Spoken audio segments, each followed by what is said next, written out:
Morning বন্ধুরা, সকাল 8:30 বাজে।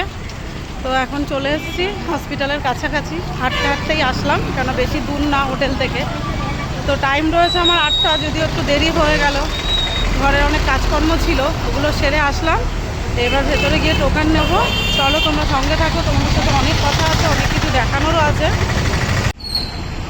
এটা হচ্ছে হসপিটালের গেট, এখান থেকে ঢুকে গেলাম ভেতর দিকে। এই দেখো কত বড় বড় বিল্ডিং, এখানে এক একটা ডিপার্টমেন্ট আলাদা আলাদা সব ভাগ করা রয়েছে। চলো আস্তে আস্তে ভেতর দিকে যাই। আমি এখন অ্যাপার্টমেন্টের কাগজ নিয়ে লাইনে দাঁড়িয়ে পড়েছি, হাতে একটা বেল্ট ধরিয়ে দিয়েছে, এবার বেল্টটা পরে তবে লাইনে দাঁড়াতে হবে। এই দেখো আমার হাতের বেল্টটা। এবার এক এক করে আমি লিফটে উঠে আমি চলে এসেছি কাউন্টারে এসে বিল জমা দিয়ে এবার আমি ডাক্তারের কাছে যাব। ডাক্তার দেখানো হয়ে গেছে, এবার ব্লাড টেস্টের জন্য দাঁড়িয়ে আছি।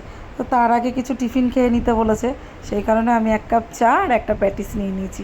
এবার খেয়ে দিয়ে তারপর আমি ব্লাড টেস্টের ওখানে যাব। ওদিকে দুষ্টুকেও ডাক্তার দেখানো হয়ে গেছে, চলে এসেছি ব্লাড টেস্টের এখানে। ব্লাড টেস্ট নেওয়া হয়ে গেছে, এবার আস্তে আস্তে হোটেলের দিকে চলে যাব। টাটা, বাই বাই, তোমরা সবাই ভালো থেকো।